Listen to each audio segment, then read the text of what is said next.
Perfecto. Juan, José, buenas tardes. Agustín y el señor Vicente, el señor Jesús Iglesias No. te saludan, perdón. ¿Qué tal? ¿Cómo estás? Buenas tardes, Agustín, Jesús, un gusto hablar con ustedes. Gracias por llamar. Un saludo a la audiencia y en particular a mi suegra, que es de Salto, vive ahí cerquita. Así que le mandamos un abrazo a Anita desde acá. Muy bien, muy bien. Hay que darlo. Son esos saludos que hay que cumplir. Sí. Juan, la verdad que cuando encaraba la entrevista con vos, es tan amplio. Es un tema que está en todos lados y que al mismo tiempo es re lejano para la comunidad en general. No sé si vos tenés pensado por dónde encarar la charla de hoy. Si no, yo me mando por algún lado que tengo algunas puntas del ovillo para que vayamos desandando. Vamos, vamos, te escucho. Vamos que va a salir lindo. Me interesa mucho el tema gas, Pergamino. Estamos en un lugar frío en junio y julio. Hace muy poquito una de las preocupaciones, o al menos de mi entorno, no sé si de todo Pergamino, eran ¿qué pasa con el gas? ¿Estamos o no en zona fría? En La Plata las estaciones de gas están cortando el suministro. ¿Qué está pasando, por ejemplo, con la producción de gas? ¿Y qué está pasando con la posibilidad de que los argentinos lo paguemos mucho más caro de lo que ya lo estamos pagando? Bien, primero hay que decir que Argentina tiene gas. Hablamos siempre de Vaca Muerta. La producción que viene de la cuenca neuquina y que viene de muy al sur, de frente a las costas de Tierra del Fuego y Santa Cruz. Producimos gas en el mar también. Esas son las dos grandes cuencas gasíferas y ese gas que producimos, sobre todo el de Vaca Muerta, alcanza y sobra para nuestra demanda y además tiene un potencial enorme para exportar. Hoy exportamos alrededor del 10% a Chile y otros países limítrofes y queremos exportar por barco, ¿no? Grandes volúmenes al mundo. Eso va a empezar el año que viene. Ahora, ese cuadro general varía o tiene una interrupción, llamémosle, en invierno. Vamos a hablar básicamente junio, julio y algo de agosto, según las temperaturas. Porque, ¿qué ocurre en invierno? Los consumos residenciales, cada uno de nosotros en nuestros hogares, para calefaccionarnos, prendemos estufas, calefactores, tanto de gas directamente como eléctricos, pero cuya electricidad se genera con gas, ¿no? Porque el 60% de la electricidad la generamos con gas en Argentina. Entonces, ¿qué ocurre? Esa demanda residencial que pega ese pico en el invierno hace que no alcance toda la producción nacional. Y no alcanza por dos motivos. No porque no haya moléculas en Vaca Muerta, sino porque no la podemos trasladar hacia donde se consume, porque no hay capacidad en los ductos, y además porque no tenemos forma de almacenar el gas en verano para usar en invierno. ¿Sí? No hay, por ejemplo, yacimientos subterráneos como tiene Europa en las ciudades. Si tuviéramos eso algo en Buenos Aires sería una gran solución, pero no lo hay. Entonces lo que ocurre cada vez que llega el invierno es que a alguien, tiqui, tiqui, tiqui, hay que cortarle el gas, porque no alcanza con lo que tenemos. Entonces ahí lo que sucede es que hay que priorizar a quién le voy a dar el gas y a quién se lo voy a sacar. Esa decisión es una decisión de política pública. Fue tomada allá en 2000, hace 20 años, en 2007, por ahí, y no varió nunca.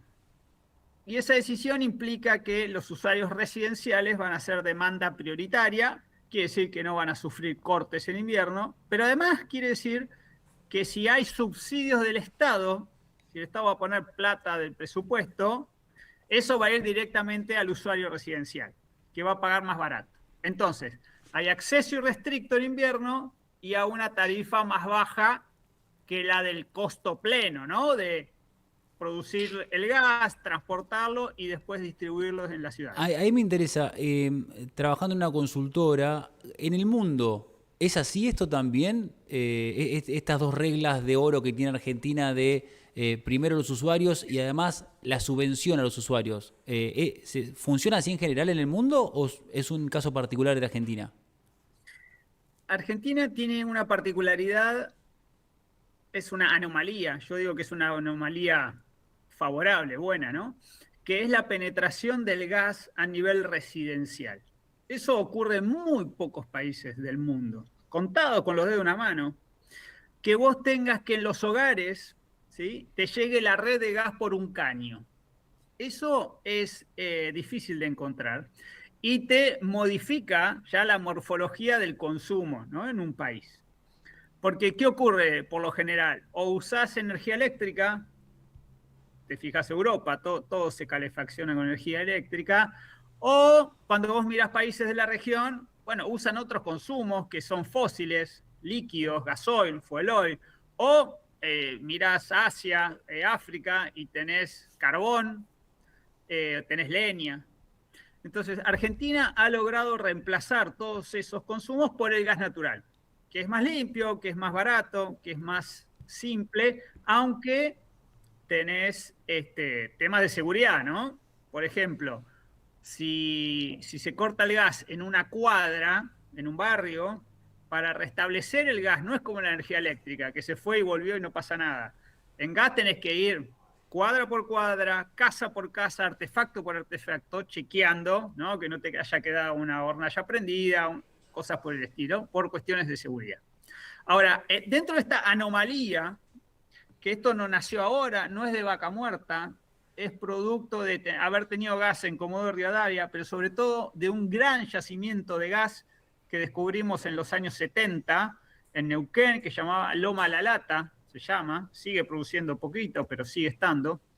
Eso permitió, y con el auge de las inversiones en los años 90, que tengamos el 55% de los hogares en nuestro país conectados a una red de gas.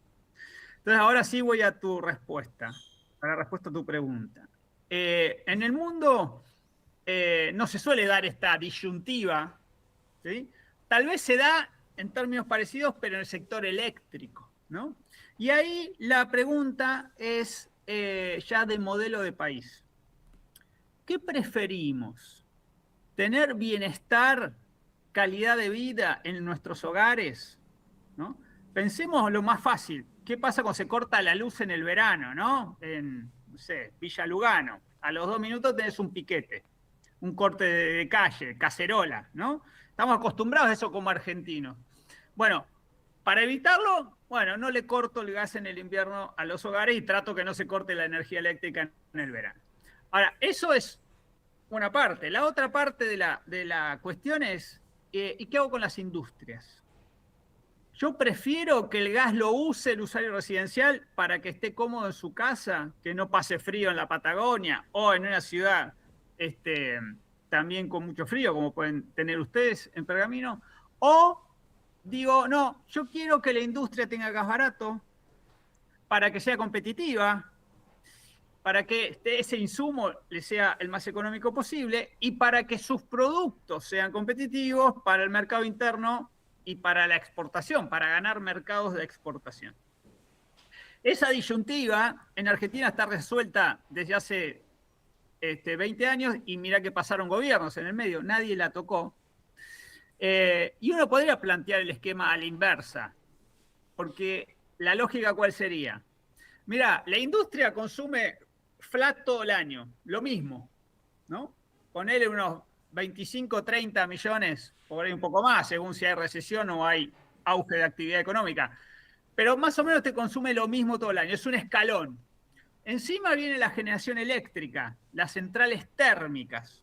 Ustedes cerca del Paraná hay unas cuantas, Santa Fe. Entonces esas centrales que consumen gas natural para generar energía eléctrica también consumen más o menos lo mismo todo el año si tienen gas. Si no tienen gas tienen que pasar a combustibles líquidos. La gran diferencia es el consumo residencial que pega a ese pico. Entonces uno podría decir, bueno, si vas a consumir más cuando el gas es escaso, cualquier ley de la economía te diría tenés Págalo que pagar más. Sí. La oferta y la demanda. Exactamente. Pero bueno, como decisores de política pública hemos resuelto lo inverso. No, le doy todo y se lo doy barato a mi suegra Anita en su casa y en la mía. Entonces no le doy señales para que cuide el gas, Eso, pero a la vez va a tener una buena calidad de vida, porque no va a tener que ponerse 5 camperas para no sufrir frío. ¿hay realmente una diferencia que la micro modifique su consumo? La macro imagino que no puede cambiar demasiado porque produce o no produce. Pero si la micro de repente todos nosotros empezamos a consumir el gas con mayor responsabilidad, ¿sería sensible para esta información que vos me das? Ahí hay diferentes tipos de estudios, hay una sensibilidad, obviamente si te aprieta el frío, eh, vas a consumir aunque sea muy caro, pero viste que el invierno puede empezar en mayo, con unas primeras oleadas. Y el problema es que ahí todos prendemos la estufa y después la dejamos en Claro. piloto, o abrís la ventana, que son respuestas razonables cuando no te aprieta el bolsillo, porque si no empezás a pagar todo, ¿no? A cerrar hornallas y pilotos. Entonces ahí sería necesario, que a veces se ha hecho, pero falta continuidad, políticas públicas de educación, pero no solo educación para saber lo que hay que hacer, o señales de precio para que te apriete el bolsillo, sino también políticas para reemplazo de electrodomésticos, para mejoramiento de la capacidad térmica de las viviendas, porque a veces, por más que vos quieras, es difícil resistir el frío, ¿no? Estoy hablando en zonas muy crudas. Si vos no tenés Sí. una construcción que esté propicia para eso, ¿no? Entonces ahí, bueno, no te alcanzan 5 estufas en un hogar porque hace tanto frío afuera que no lo puedes aislar. Entonces todo eso podría ir de la mano y ayudaría a bajar un poco el pico de demanda, ¿no? En el invierno. Juan, te cambio rotundamente de tema. ¿Es tan caro el litio como era en su momento? ¿Realmente le va a hacer bien, le puede llegar a hacer muy bien a Argentina desarrollarse en la extracción de litio? Te maté, perdón, pero No, me fui a otro lado. litio, está bien, no hay problema. El litio cotiza a nivel internacional. Hemos tenido oleadas de litio, una hace más de 10 años, acordate en el gobierno de Cambiemos, era como un boom, eh, el petróleo blanco se le decía, y esas cosas. Después cayó el precio y por ende el interés económico, y ahora ha vuelto tanto litio como cobre de la mano de la necesidad para la transición energética y además de los requerimientos que vienen de la mano de los conflictos geopolíticos, ¿no? ¿Quién tiene acceso a esos minerales, los minerales críticos, las tierras raras? ¿Quién puede no solo conseguir el mineral, sino después procesarlo, ¿no? Ahí aparece China, que maneja entre el 70 y el 80% del procesamiento, Estados Unidos tratando de poner barreras y sanciones para los aliados que tienen esa producción y la venden. Se acaba de asociar con una empresa en Brasil, Estados Unidos. Hay mucho interés ahí y Argentina puede aprovecharlo. Hablamos siempre del triángulo del litio con Bolivia y con Chile. Y ahora la nueva estrella que es el cobre, ¿no? Y ahí nos vamos a la discusión actual de la ley de bases y el RIGI, de los proyectos presentados, de la comparación precisamente con Chile, ¿no? Chile tiene una exportación per cápita de $3.000 por persona y Argentina está lejos de llegar a 1.000. Entonces, y Chile solo con el cobre. Entonces dice, bueno, la cordillera es la misma. Si hay tantos proyectos de aquel lado, ¿por qué no podemos desarrollar de este? Eh, Son y bueno, bastantes menos también. Sí, son. Unos cuantos menos son los chilenos. El pasillo es más finito. Los va a exactamente. tapar el mar. Ah, no. Exactamente, pero Argentina tiene un déficit ahí de desarrollo de proyectos. Se necesita estabilidad económica, apalancamiento de capital. Bueno, el RIGI trata de brindar ciertas soluciones. El gobierno está expectante con que eso suceda. Hay algún proyecto ya presentado de cobre. Son capital intensivos, son de largo plazo. Y también de litio, ¿no? Por ahí arrancamos la pregunta. Eh, y el RIGI además lo que hace es exigir que la inversión se acelere. Entonces, bueno, eso nos va a dar no mañana, pero en los próximos 2, 3, 4 años, ahí nos va a dar una verdadera imagen de dónde estamos parados, si estos proyectos van a prosperar o no. Juana, ahí me interesa el RIGI por varios motivos. Primero porque como todo es político y porque hay una parte que es si realmente esa extracción se compara a lo que nos queda de lo que dañan, por un lado, y por otro lado es si es tan sabroso y jugoso el negocio de los minerales y la energía, ¿por qué hay que darle tantos beneficios a la gente que viene a poner la plata? Bueno, hay mucha discusión en torno al RIGI. Primero, recordemos de qué se trata, porque por ahí hay cierta confusión. El RIGI se llama así porque es un régimen de incentivo a las grandes inversiones. Son grandes inversiones porque necesitan pasar un piso mínimo para poder acceder a los beneficios. Hablamos de 200 millones de dólares por proyecto, o 2.000 millones de dólares si son proyectos estratégicos de largo plazo, pero quedémonos con los 200. Entonces yo tengo que desarrollar un proyecto único, algo que tenga una unidad sistémica, con ese capital mínimo de inversión en poco tiempo, y a cambio de hacer esa inversión, el gobierno me da dos cosas. Me da beneficios tributarios, exenciones, y me da acceso al mercado cambiario para que yo pueda exportar el producto, pueda girar dividendos, pueda quedarme con las divisas en el exterior, no pagar derechos de exportación, etc. Pero a todos esos beneficios se le suma uno que es como que me meten en un túnel del tiempo por 30 años, me sacan una foto el día 1 y hasta el día 30 años no me pueden tocar nada. Es como que se frisa la situación actual, ¿no? Eso se llama estabilidad regulatoria, cambiaria, tributaria, aduanera. Entonces, ¿qué implica para el proyecto? Bueno, yo voy a pagar menos ganancia, IVA, etcétera, ingresos brutos, derecho de exportación, y hago la inversión y después gozo de todos los beneficios por 30 años. Uno puede decir, che, pero son demasiados los beneficios, ¿no? Como vos decías. Yo a la distancia, y siendo un ciudadano de Pergamino, digo, che, ojalá cualquier negocio que yo ponga me saque una foto ahora y en 30 años siga siendo igual la regla del juego.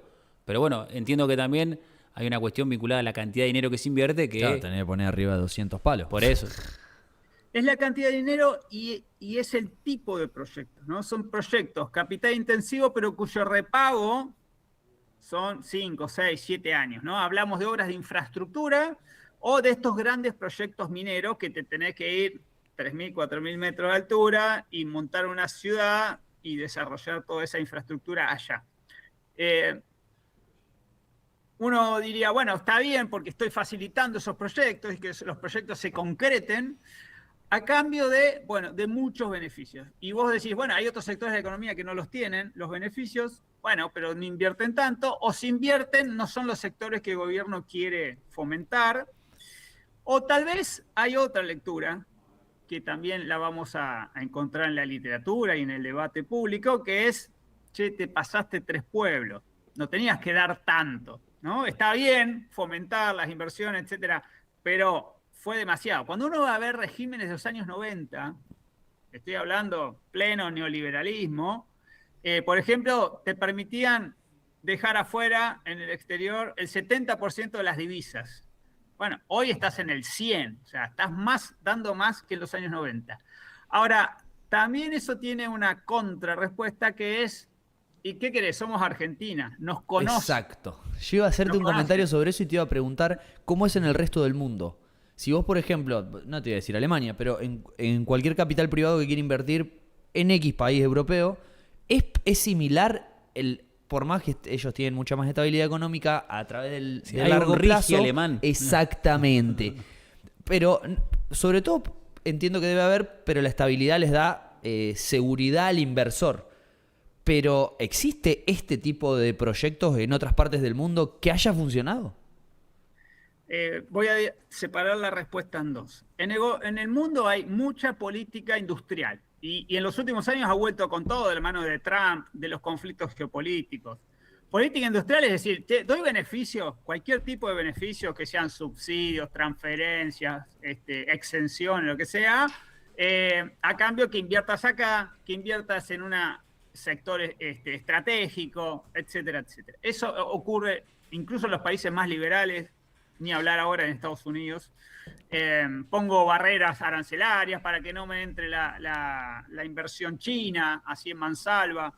Eso existe en todo el mundo. Y te diría al contrario, Argentina está rezagado, está abriendo su economía, no está poniendo ningún tipo de salvaguarda, de aranceles, nada, y así vemos cómo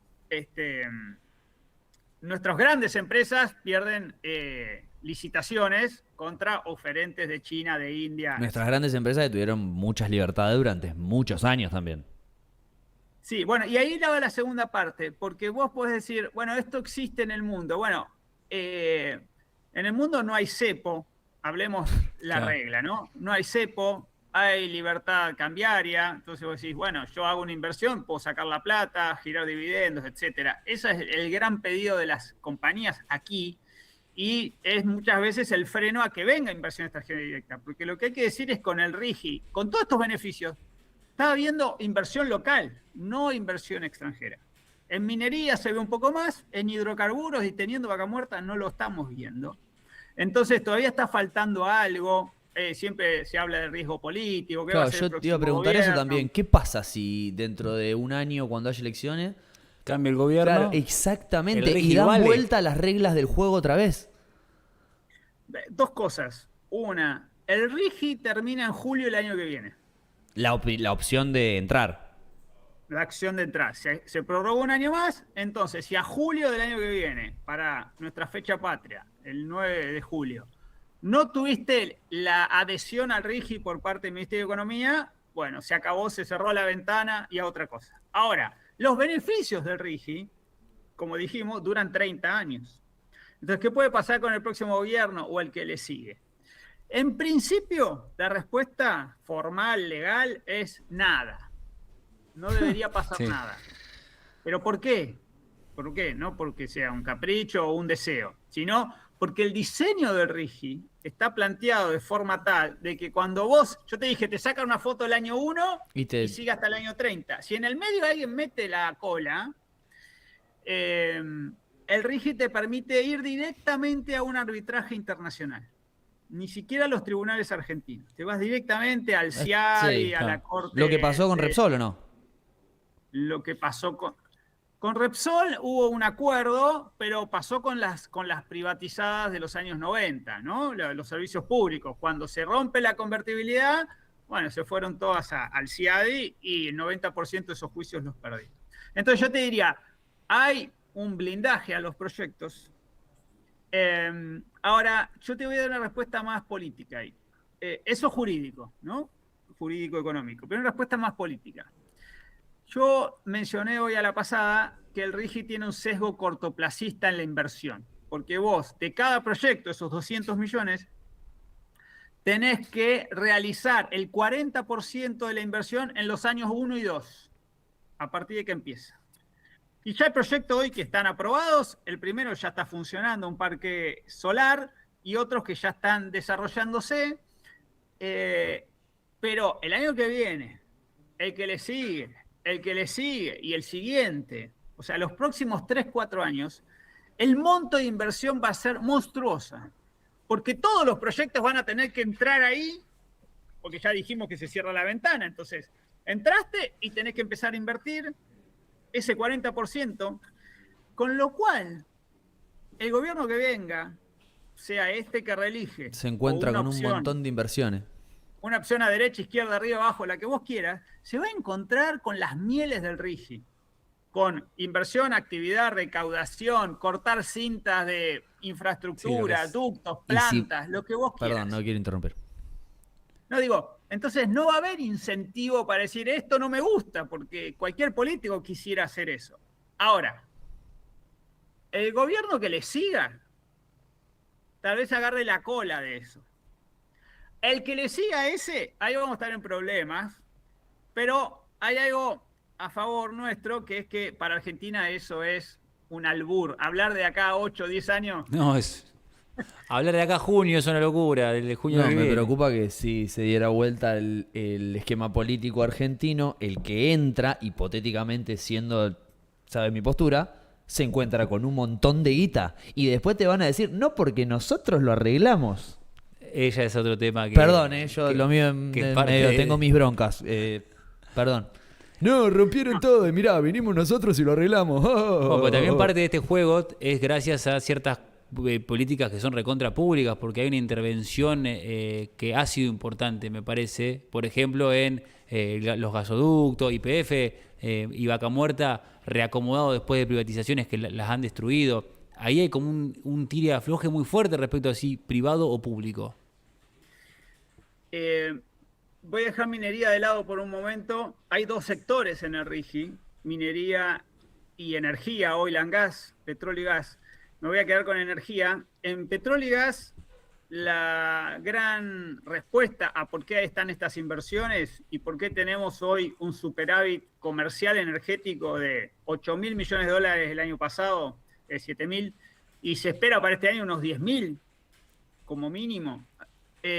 La respuesta a eso es Vaca Muerta, y Vaca Muerta arranca allá 2012, 2013, 14, ya se convierte en una realidad por el 2015, y en estos últimos 10 años, todos los gobiernos que pasaron, con sus modalidades, todos privilegiaron el desarrollo de Vaca Muerta, con programas de estímulo a la inversión, sobre todo en gas natural.